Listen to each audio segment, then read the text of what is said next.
सहृदयम सामनस्यम अविद्वेषम कर्णों वह।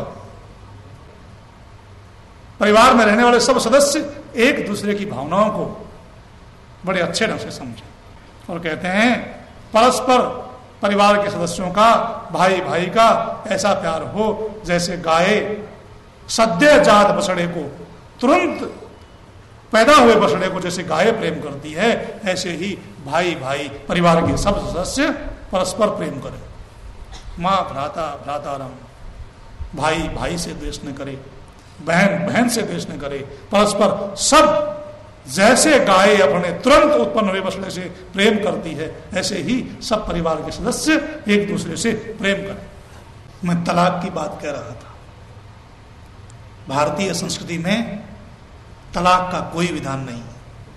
यही वस्ता माँ वियोष्टम,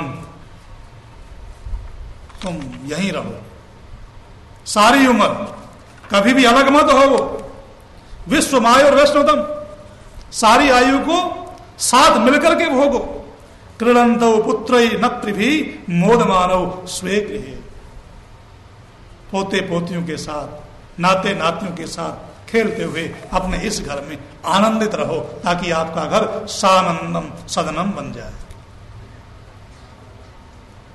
अलग मत होना कभी भी। जब वैदिक विवाह आरंभ होता है तो दोनों वर वधू हाथ पकड़ करके यज्ञशाला में आते हैं और एक मंत्र बोलते हैं। पुरोहित दोनों से एक मंत्र बोलवाता है। वो मंत्र है ओम समंजंतो विश्वे देवा समापो हृदयानि नव सम्मातरिश्वासं धाता समुदेष्टि दधातु नव। ऋग्वेद 10:85-47। परिवार के लिए क्या अवधारणा है वेदों की। दोनों वर वधू संकल्प करते हैं विवाह के आरंभ में ही, हे यज्ञशाला में उपस्थित मित्रजनों, परिवारजनों, बंधुजनों, हम दोनों अपने हृदयों को दो जलों की भांति मिलाकर रखेंगे। हम दोनों के हृदय दो अलग अलग स्थानों से लाए हुए दो जलों की भांति मिले हुए रहेंगे। जलों की उपमा दी। आपने सुना होगा कि हंस एक ऐसा पक्षी होता है जो दूध को और जल को अलग अलग कर देता है। दूध को पी लेता है और जल को छोड़ देता है। पता नहीं करता है कि नहीं करता, सुनते हैं। परंतु आजकल ऐसे यंत्र हैं जो बता देते हैं कि इस बर्तन में इतना दूध है, इतना जल है। ऐसे यंत्र तो हैं, परंतु वेद दूध और जल के मिलने की उपमा नहीं देता। वेद उपमा देता है दो जलों के मिलने की। जैसे दो अलग अलग स्थानों से लाए हुए दो जल मिलकर एक हो जाते हैं, किसी भी स्थिति में उन्हें अलग अलग किया जाना संभव नहीं है। इसी प्रकार हम दोनों के हृदय भी किसी भी स्थिति में अलग नहीं होंगे। चलो एक गिलास जल। मैं उत्तर प्रदेश से गंगा से ले आऊं, गंगा के पड़ोस में रहता हूं ना। एक गिलास जल गंगा का ले आऊं और एक गिलास जल यहां मालवा से, नर्मदा से ले लें और दोनों गिलास जलों को एक लोटे में डाल दें।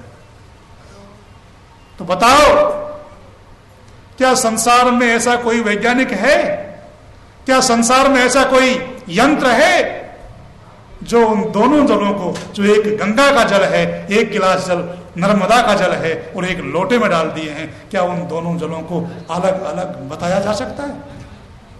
क्या अलग अलग किया जा सकता है? बोलो नहीं। क्या कोई बता सकता है कि इसमें इतना जल गंगा का है और इतना जल नर्मदा का है? जैसे दो अलग अलग स्थानों से लाए हुए दो जलों को अलग अलग बताया जाना संभव नहीं है, किया जाना संभव नहीं है, ठीक इसी प्रकार वैदिक संस्कृति में वेद के अनुयायी वर वधू ये संकल्प करते हैं कि हम दोनों भी जीवन में कभी भी अलग नहीं होंगे। तलाक शब्द नहीं आता भारतीय संस्कृति में। इसका अनुवाद अब कर दिया विवाह विच्छेद।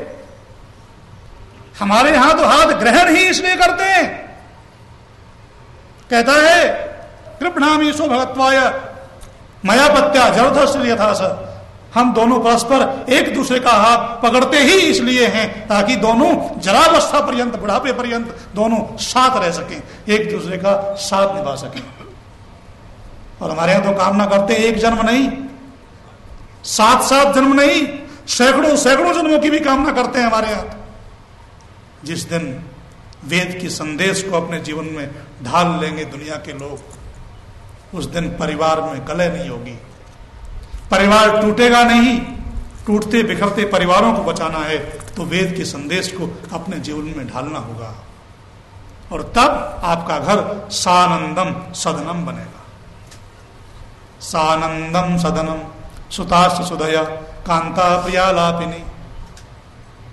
चाणक्य क्या कहते हैं और वेद मंत्र क्या कहता है?